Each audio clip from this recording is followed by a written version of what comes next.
Next news at 1:30, bulletins at once. Now back to Dick Bertel. Well, thank you very much, Bill, and it's 12 minutes after 1 o'clock, and I do believe that Governor Jimmy Carter is on the live line with us right now. Good afternoon, Governor. How are you? Just fine, thank you. That's nice. What's the weather like in Georgia? I'm curious. Well, it's beautiful as always, about like air conditioning, I guess. Shining. Are you relaxing today prior to the primaries tomorrow? Well, as a matter of fact, I'm writing a major speech to be made on atomic power, atomic energy, atomic weapons, and nuclear waste disposal to be made at the United Nations this week. And so I'm putting the final touches on that speech. I see. Well, we've had Morris Udall on the program earlier today, and as you probably know, Senator Jackson was blitzing Connecticut for 3 days, the past 3 days, and yet Governor Grasso has conceded that you are the leader here in Connecticut. When I talked to you 2 weeks ago, you indicated that you would win in Connecticut. Do you have any idea by what plurality, by what percentage? Well, of course, we don't take anything for granted. We've had several trips to Connecticut. We've got a fairly good organization. We're advertising there. As you know, I was up there recently myself. Mm-hmm. And I don't ever predict victories or the size of victories. I think we do have a difficulty there with Governor Grasso being so deeply involved in Senator Jackson's campaign. This has not happened in many other states, as you know, and Senator Jackson has had very little success in recent weeks. But I'm sure that that will make a difference in Connecticut. So we're not taking anything for granted. I see. Congressman Toby Moffett of the 6th District here in Connecticut has endorsed you, and yet he has admitted that he believes that you're unclear on some of the issues, and he hopes that between now and the time you are nominated, as he indicated, that you would clarify those issues. Why do you feel that people have this attitude about your positions? Well, anybody that's ever asked me a question on issues doesn't think that, because I've never failed to answer a question. And in fact, if you have any questions on issues you'd like to ask me, I'll give you a specific answer. This has been one of the major campaign themes of Congressman Udall, who's been throughout the nation everywhere he has run, particularly New Hampshire, New York, Wisconsin, and Pennsylvania, claiming that I'm not as specific on the issues as he is.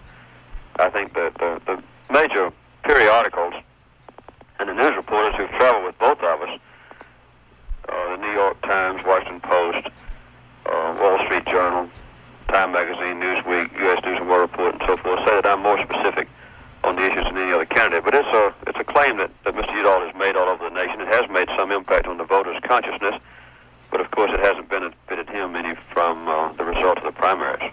Well, one of the charges that he made this morning was that you do not take a position, you refuse to take a position on union shops, for example. So let me ask you what your position is on union shops. It's the same as it has been ever since 1970, when I told the union leaders in Georgia that I would be glad to sign a repeal of the right to work law in Georgia, and I've also told the union leaders all over the country, many of whom, as you know, have now endorsed me, that I'll be glad to sign a repeal of 14B when it gets through the Congress.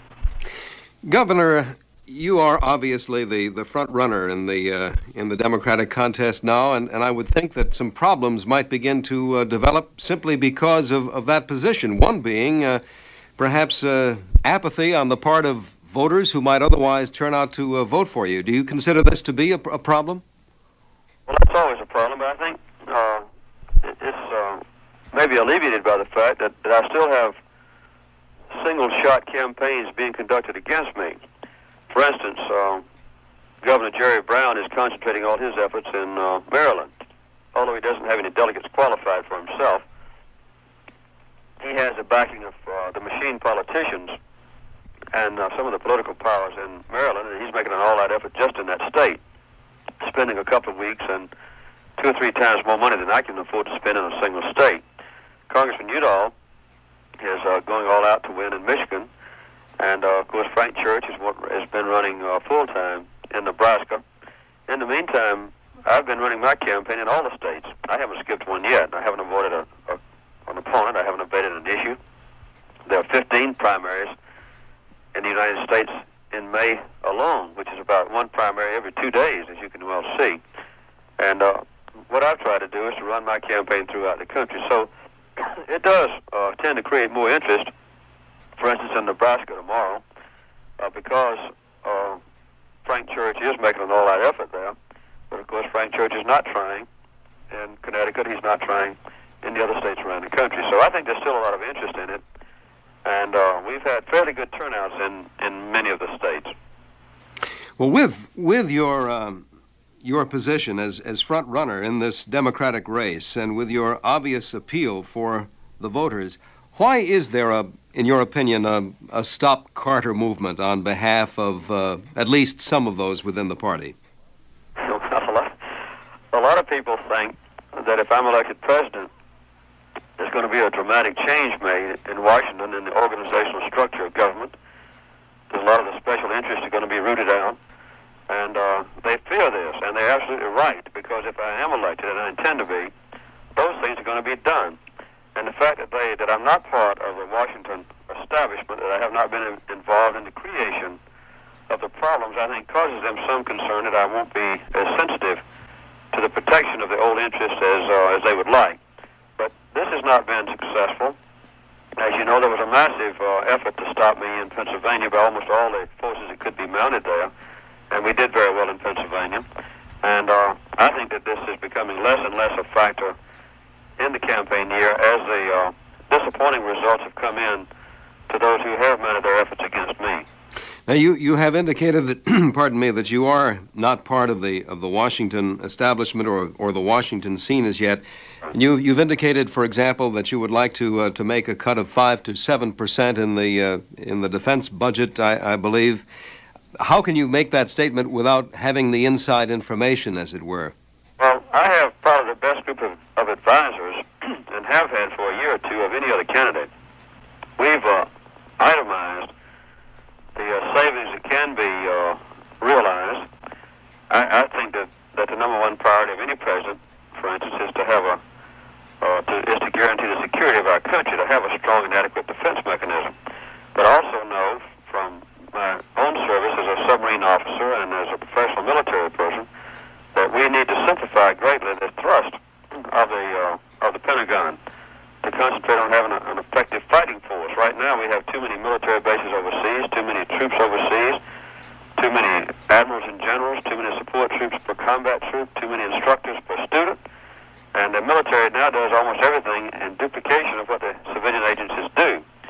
We need a tough, muscular, simple, well-organized fighting force, and that's what I intend to have as president, as a commander-in-chief of the armed forces. And we have been very cautious in my estimates of what can be saved. I would say 5% saving in the military because of better efficiency and better organization and the simplification of the structure and the goal of the defense mechanism. But we've cataloged these savings very carefully. During the past week, one of your speechwriters, Robert Shrum, left in rather much of a huff, in a sense. He accused the Carter people of unusual manipulation and deception. I think the term was that he used. Let me ask you, first of all, Governor Carter, why you decided to take on Robert Shrum, who had been a writer for McGovern and is considered, well, left-wing, so to speak, at least in the Democratic Party. Well, at first I thought the young man was well-balanced and was genuinely interested in helping me. I have my doubts about both those items now. I think he's a fine young person. I think he's a good speechwriter. He was never on our payroll. He came there as a volunteer. We were planning to hire him. And obviously, to me now, he just came to spy, to take down notes, to distort completely every statement that was made either seriously or in jest among my staff members. I never talked to the young man alone except about 2 minutes in my whole life and hardly know him.